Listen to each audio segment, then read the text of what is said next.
Well, good afternoon. Thank you for being here for our announcement of the co-chair's budget framework. You probably are expecting a lot of numbers, a lot of details, a lot of really stimulating budget talk right after lunch. But I want to start with a story instead, because we really were trying to tell a story with this budget and how we're doing it. And I think you need to go back several years, go back to when our state and the country went into the Great Recession that we're now just climbing out of. And at that time, prior to the recession, we were starting to make progress, particularly in education. As a state, we're starting to finally reinvest in education following the recession of the early 2000s. And the 2007-09 budget is kind of the point I'd like to start with, because that was a kind of reinvestment budget, but it fell apart in 2008 when the recession hit.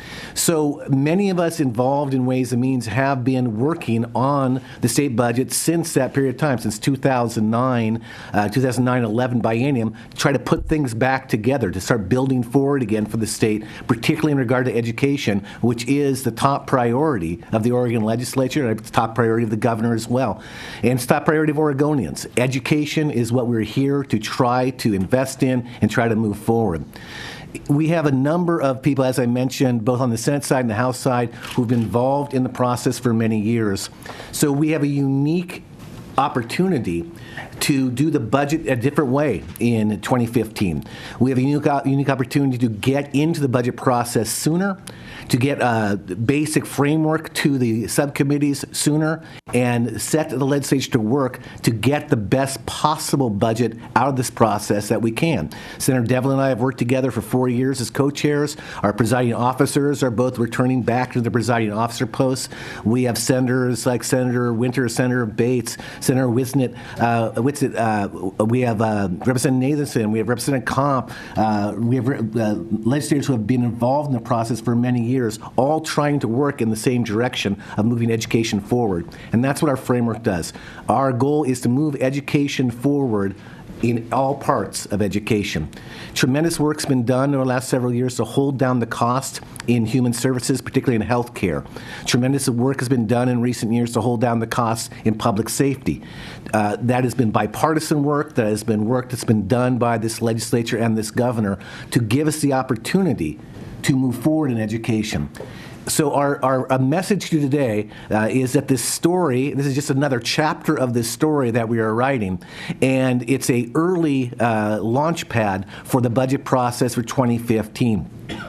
I need to acknowledge as well, as we're telling this story, one element of the story is even as we're recovering from this recession, even as we're being able to move forward in education, we still are struggling to find the resources to make a game-changing investment in education, which I believe we all want to do, early childhood all the way through K-12 community colleges and our universities. If we're serious about getting to 40-40-20 as a goal, then we do need to move forward in all sectors in a way that's even more aggressive than what we're presenting in this framework. We also need to build up our reserves in a manner which we have not yet been able to do in order to be able to surf the next downfall that happens, which will inevitably come. So our framework is a step forward in that. I'm very proud of the work that the legislature has done, the leadership the governor has offered in education as well, that we can move forward as a state in education in particular, moving forward with good budgets and the other budgets as well that are vitally important to the state. But primarily, we need to move forward in education. We need to be concerned about our reserves as we build those up, and we need to go further, in my view, and with Senator Devlin's view, in doing revenue reform this state if we are sincere about a game-changing investment in education. And with that, I'll turn it over to Senator Devlin to talk about the exact education numbers. Okay. Before I go into the education numbers, there is one statement that I would like to be very clear on. This is the middle of a process, but this is a very important portion of the process. It has been never done before, or it's never been done before. We have never issued any document this early from the legislative side. Last session, when we actually issued a co-chair's budget in March, it was unprecedented. This is a framework. It is at a very high level. You will see a lot of issues listed. You will see a lot of priorities listed. You have the document. It's about 14 pages. But in terms of numbers, these are at very high levels. there are still 10,000 different decisions that have to be made, and our subcommittees, along with the rest of the legislature, along with working with the executive branch and the governor, are going to be making those decisions with considerable amounts of public input. But in terms of education, because we have called that out as a priority in this budget, a very clear priority.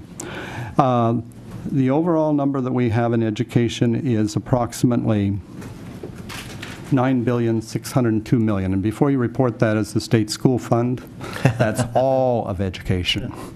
The number for the state school fund is, and I want to get this correct, please read your documents so you don't misunderstand. It's $7,240,000,000. That's $7,240,000,000. We believe that this is a number adequate enough to an extent, not to give an adequate budget to the state school fund, but to keep on with the direction that we want to go. And that direction is to continue the directions that we have put forward in the last biennium, where we made a major investment in our public schools. And we do not want to at all retreat from that investment. So we believe that this will be able to do that. It will also fund full-day kindergarten in terms of the operating costs of full-day kindergarten.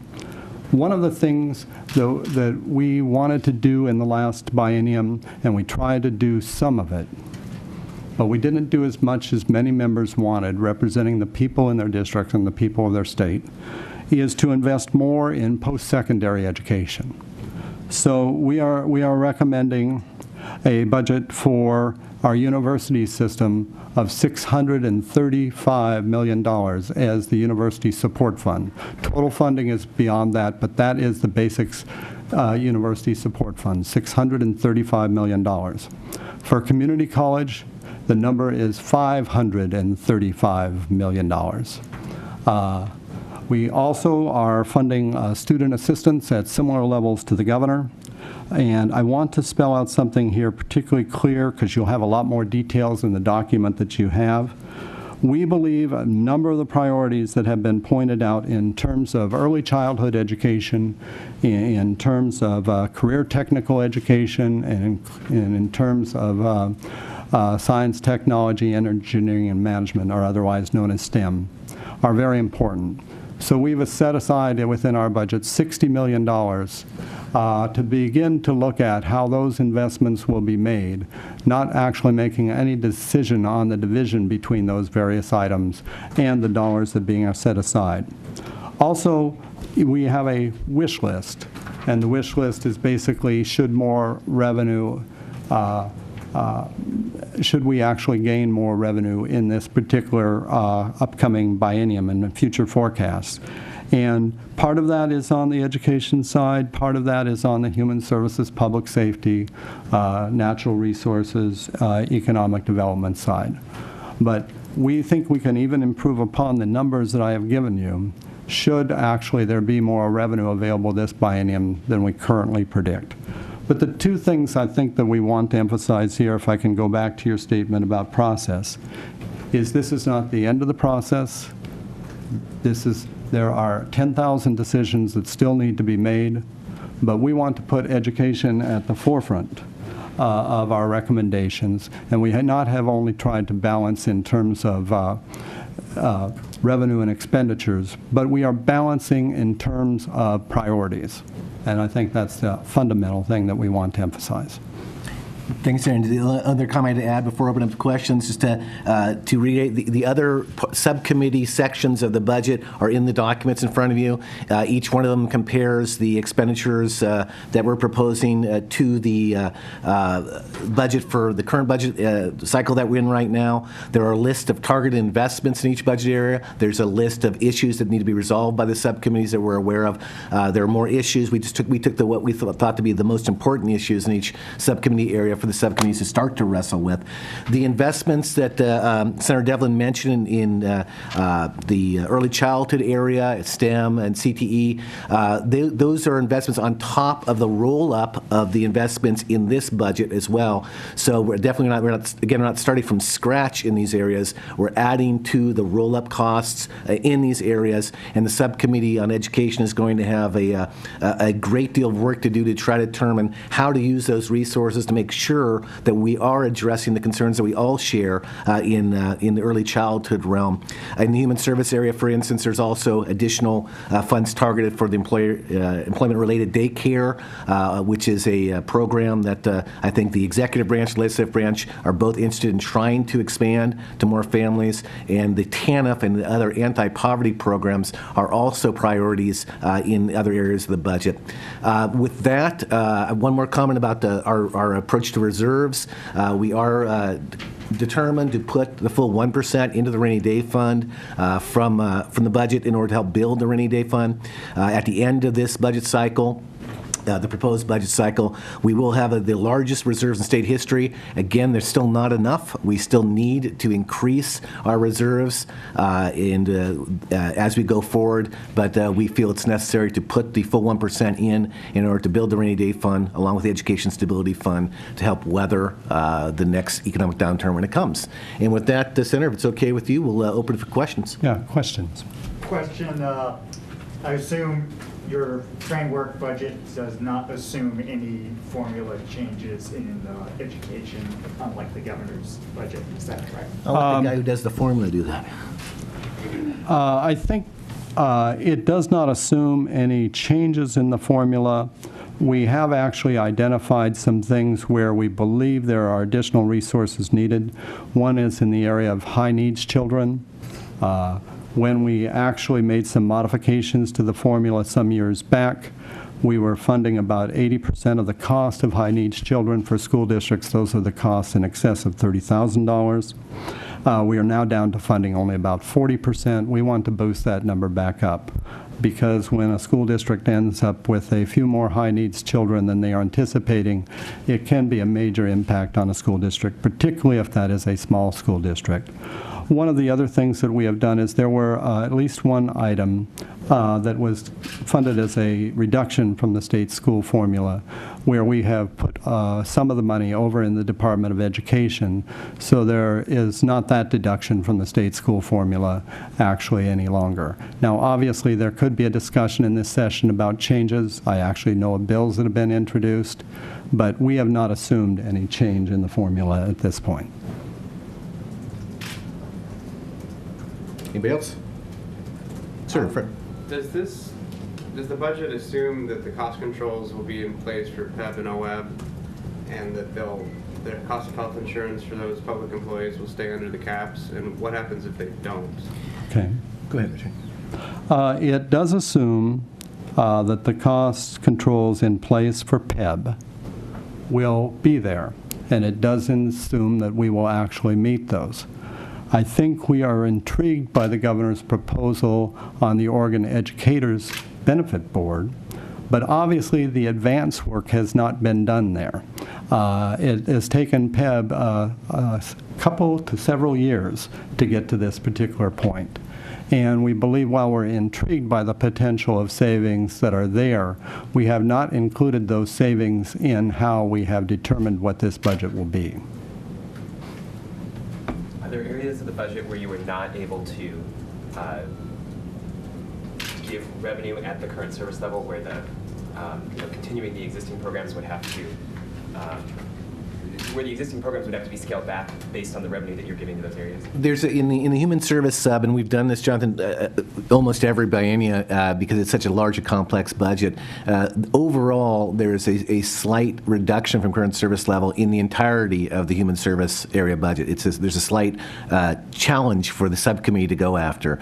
And as in the past, we're asking the subcommittee to address that challenge, look for vacancy savings, look for different ways that that they can address that challenge in order to balance out at the current service level while still reaching the priorities that we're listing in the document. Again, one reason I think Senator Devlin and I feel comfortable and even enthusiastic about engaging the process this early is because we have very, very experienced and talented people in those subcommittees who know the budgets very well. We're giving them a challenge. They might complain about some parts of the challenge, but we feel they're definitely up to the challenge to come up with a way to balance some slight reductions in the multi-billion-dollar human service area budget in a way that will make the budget work. And what's the size of the challenge? Right now, if you look at the numbers itself, I think it's about $140 million in a multi-billion-dollar budget. And if you look at the budget box that we have, there's a section that basically says if revenue becomes available, here's where we would prioritize putting some more money into the different budget areas. And human services, if the forecast, for instance, in February or May provides more revenue, human services would prioritize for $40 million of that back. So we're trying to put some flexibility in, trying to put some pressure on our colleagues as well, and on Richard and myself too, to continue to work to try to hold down costs. Let me just add one thing to that. Representative Buckley had been the co-chair of Ways and Means for a biennium when I took over this position, actually from Senator Courtney, who had it temporarily. When we came into that session, the 11-13 session, if we had used current service level, we were facing approximately about a $3.5 billion shortfall. We have not used current service level to determine budgets since that date, and we're not actually using it now. That may be, some people are very critical of current service level. We still actually do the calculations so that we know where we're at. But we actually believe there needs to be a much more critical examination of programs in all areas of the budget, whether it's in human services, public education, public safety, natural resources, economic development, or add to the list whatever you want to add. We're not in the process of just simply rolling up costs. We're in the process of determining what is the highest and best use of the resources the public has given us to actually give them to meet their needs in the most balanced way that we can. So if we do not give our subcommittees a challenge, we have not done our job. And all of our subcommittees are going to be challenged. We're expecting that when we go out of here is that we're going to hear from a lot of people. Yes, we're thankful that you've designated this broad area of resources. We are not anticipating that anyone is going to say that what is within this budget is the number that they had hoped for. And just to add on to that, too, it's kind of fascinating dynamic coming out of the recession. Expectations rise as the economy recovers, as it should, but the requests start to increase as well. During the recession, I think our state did a remarkable job of holding together and bonding together to help each other through. As you come out of the recession, there seems to be a dynamic of saying, well, hey, I sacrificed during the recession. I really would like to see more now in my area, and that's across the board. So as the senator said, we can't address all those requests because there are numerous coming out of the recession. Everybody has sacrificed. Everybody would like to do more in their field. What we can do is prioritize education and do the best we can to address the priorities in the other parts of the budget as the economy recovers. And the only other thing I would add there is Representative Buckley has stressed this, the experience we have on Ways and Means in terms of members, that many of those members have gone through these cuts before. They have gone through the very difficult times when we actually were facing a $3.5 billion shortfall. That's why when Representative Buckley brought up the issue of reserves and why we are trying to keep the pattern that we have had of putting the full amounts that we've promised into reserves, that we're keeping that promise. I do not actually anticipate that on either the House or the Senate side that the members that we have that have served on Ways and Means are going to misunderstand that at all, because they know the realities of what happens when we have a downturn in the economy, and they know the very importance of having reserve funds in place. So that's there. I think our debate on what the level of the reserve funds should be lasted about 3 seconds. Yep. To be.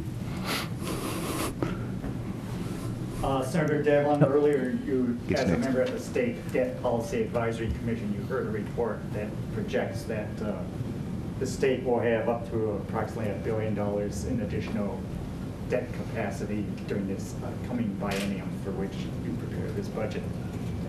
There are already proposals for spending that. $200 million for capital seismic reinforcement, $200 million, or whatever figure there is for seismic reinforcement schools and so forth. How do you intend to prioritize, given that capital construction is usually the last thing done, how do you intend to prioritize what will probably be a long list of requests for spending that money? You will find in this document that there are items that are not covered. Some of those are within particular agencies because they're capital in nature. We've made a very conscious effort in this framework to actually identify that the work on capital investments is already underway. Those decisions will be made. There's a very public process both in this budget on the operating side and on the capital side. You indicated that we have about $1 billion in resources, slightly more than that when you include lottery and general fund. We have a lot more requests than that in total. The legislature will be sifting through those requests, trying to determine what the highest priorities are and trying to identify what the most prudent level is in terms of bonding in those particular areas. And I think many of those areas represent extremely legitimate needs. Some of those, one that I'll identify is when, this is sort of my conservative nature coming out. One of the things that commonly has been cut within budgets is the ability to maintain structures. And this is not like the routine maintenance of replacing carpets or painting walls or things like that. But unless we actually take the actions necessary to preserve our investments will decline in value. So I think one of the emphasis I will have is to try to ensure that we're actually making those investments, whether it's within our university system, I said another word I shouldn't say, system, within our universities, and within our own state facilities. I mean, many of our facilities are quite old, both in our universities and our state facilities. Obviously, this is an issue many of our local governments and school districts are facing also. So I think that there are legitimate uses for the debt, but I think that's a decision to be made in this coming session, and I'm hoping that we devote a lot of time to try to determine what's the most prudent expenditures that we can make in terms of capital. If I can add on just briefly, Peter, another reason that I'm enthusiastic about starting this process early is to give the time to sift through those projects. In the past, people kind of waited till the co-chairs' numbers started to come out later in session. Capital construction got pushed off later. This way, it's our belief that we can get all the subcommittees working, including the capital construction subcommittee, to start to analyze the investments that we're going to make and have a better process with better outcomes. This young lady in the front first, and then you in the second row. So. I actually wanted to go back to the rainy day fund, because I remember at the last revenue forecast, Yeah. One of the things the state economist talked about was that he thinks that at the rate at which we're saving now, basically we won't have enough reserves to weather the next recession. And so I wanted to ask, I know this gets to 1.2 by the end of 2019. I know he's hoping for 1.4. By that time, did you guys give any thought to maybe increasing it, or, I mean, what do you do if you get there and there's not enough? Absolutely. Well, again, we've been through this before, and none of us want to go through it again, particularly at the level that we went through it in 2009. Again, if you at the start of the document, we try to make the case for where we've come from and where we need to be. We're not where we need to be. We're moving in the right direction in terms of education. We're not where we need to be yet. We're moving, I think, in the right direction in terms of our reserves. We're not where we need to be. I think the state all of us in the state of Oregon, including the legislature, including all of us, have to really finally, at long last, answer the question, are we going to make changes in order to invest in education, invest in reserves, or are we simply continue to have a revenue system that does not allow us to do so? It's been over 2 decades since the measures were passed that kind of changed our revenue system. So again, we wanted to get that out there, that this is where we are, we're moving forward, but we still have a long way to go on that. If there was some sort of a revenue package this year that gets through and goes to the voters, would that money start to come in this biennium, or would that be in the next biennium? It depends on how it would be structured. Yeah. It really would depend. If you remember, I think we could pass it or we could refer it out and have it written in a way that would start on January 1st of a given year. But I think Representative Buckley and I are both very aware, and it's not an area that, we both may have an interest in this, but it's not an area where the Ways and Means Committee is going to have the level of discussion that there's going to occur in the legislature on transportation.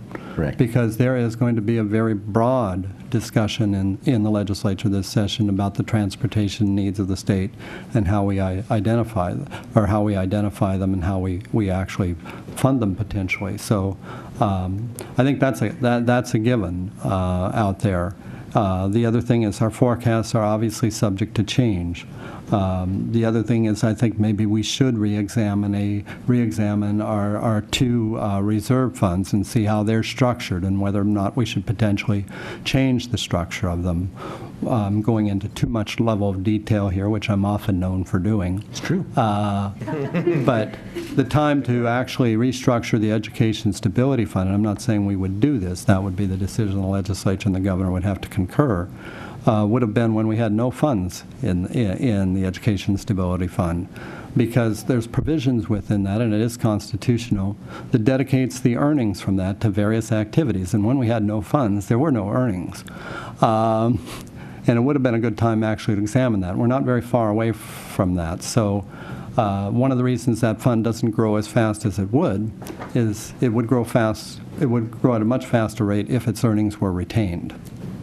Correct. Yes. So the governor's budget had about $9.4 billion in education, and yours has 9.6. So that's about $200 million that Kitsapper had somewhere else in the budget and came into education for you guys. So what is the difference? Where did that $200 million come from? Not come from. I know it's the same pot of money. Right. You know what I'm trying to ask. Yes, absolutely. Where did he have it if you don't have it there? And yeah. I think we share the governor's goals in terms of, particularly on the poverty issue, which he spoke so eloquently about on the opening day of the session. The shifts that you can see would basically, we'd still be investing in early childhood, not at the level that the governor has called for. Although we're still making a substantial investment, we can get into percentages, and Devlin gets into percentages much better than I do. But we're making about more than 18% increase in our investment in early childhood education. We're making a similar sort of increase in the other areas of the budget, trying to move the entire education sector forward. In addition, we are, as I mentioned in the answer on the human services side, we have pulled down the human services bottom line in order to put more dollars into education. We put the pressure on the Human Service Committee on that. We put pressure on the Public Safety Committee in a similar way. It's not extreme pressure, but every little bit helps us shift dollars over into education. Last question. Member of the media, one more question.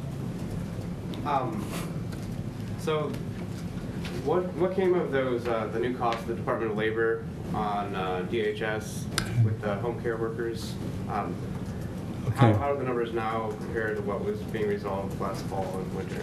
Well, those numbers last fall were obviously caused a great deal of concern because they were very high. And stakeholders worked on those numbers to actually reduce them by about half of what the impact of that decision would have been. And it would have been up to our committees, actually, probably to try to find a little bit more savings in those numbers. That particular decision, we understand, has now been stayed in terms of, I believe, don't quote me on this because I'm going by what I read in newspapers.